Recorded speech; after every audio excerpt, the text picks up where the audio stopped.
En documentales y conferencias científicas solemos escuchar que las distancias en el universo son tan grandes, tan enormes, que no las podemos entender ni imaginar. Y siendo esto cierto, a los humanos les surgen nuevas preguntas, como ¿existe alguna forma de explicar estas enormes distancias de manera más comprensible para el cerebro de los Homo sapiens? Si queréis conocer la respuesta, no podéis perderos este vídeo, en el que además de responder a esa cuestión, descubriremos y entenderemos por qué es más fácil que existan colisiones entre galaxias que entre estrellas. Por supuesto que existen otras formas de explicar las enormes distancias que existen en el universo, y una de ellas es ponerlas a escala en relación con el tamaño de los objetos que uno está estudiando.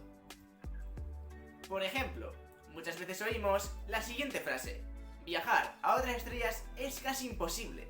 Aunque viajáramos a la velocidad de la luz, se tardarían eternidades de tiempo. Y es cierto, pero otra forma de verlo es poniendo en contexto la distancia típica que hay entre estrellas con respecto a su tamaño. Pongamos un ejemplo. El diámetro del Sol es de 1.400.000 kilómetros. Si el Sol lo redujéramos a una escala en la que tuviera un diámetro de 10 centímetros, que es lo que mide esta naranja, la distancia que habría entre el Sol y la Tierra se reduciría a tan solo 11 metros. 11 metros es lo que mide un vagón de carga de un tren de mercancías. Entonces, tendríamos a un lado la Tierra, que sería una partícula invisible para el ojo humano, y al otro lado tendríamos la naranja.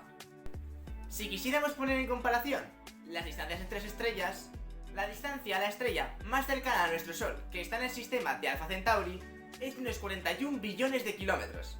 Lo que quiere decir es que si pudiéramos poner un Sol uno tras otro hasta llegar a Alpha Centauri, tendríamos que poner en línea recta 30 millones de soles. En la analogía que hacíamos que el Sol fuera una naranja de 10 centímetros, la estrella más próxima estaría a 2.942 kilómetros de distancia, que es una distancia gigantesca. Sería como ir de Logroño a Moscú. Imaginar todos esos 2.942 kilómetros que habría que recorrer para encontrar otra naranja de 10 centímetros de diámetro. Es decir, que realmente las distancias entre las estrellas, en comparación con su propio tamaño, son unas distancias tan enormes que nos dan una idea del inmenso espacio vacío que hay entre las estrellas.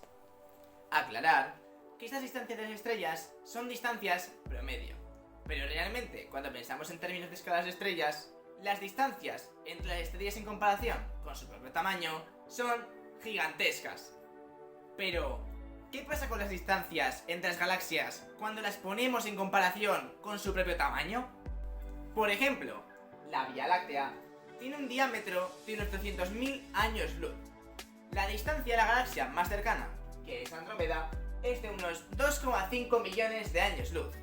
Es decir, que solo están separadas por unas 13 veces el diámetro de la Vía Láctea.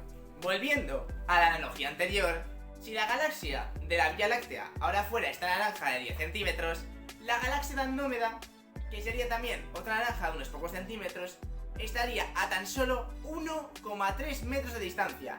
Es decir, realmente una distancia muy pequeña en comparación con su tamaño. Comparar esta pequeña distancia con los 30 millones de soles que caben entre una estrella y otra.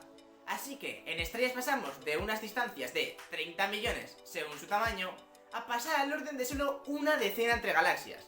Es decir, que las galaxias estarían muy cercanas unas de otras. Por eso mismo se dice que cuando colisionan dos galaxias entre ellas, las estrellas que las forman apenas notan la colisión, ya que existe un gran vacío entre ellas. En conclusión, las distancias entre las estrellas es gigantesca en comparación con su propio tamaño. Al contrario, las distancias entre las galaxias y el universo como un todo es bastante más pequeña, y por eso es casi imposible observar una colisión entre estrellas, por el enorme espacio vacío que hay entre ellas. Y sin embargo, en cualquier imagen astronómica relativamente profunda con el telescopio James Webb, podemos observar colisiones entre galaxias.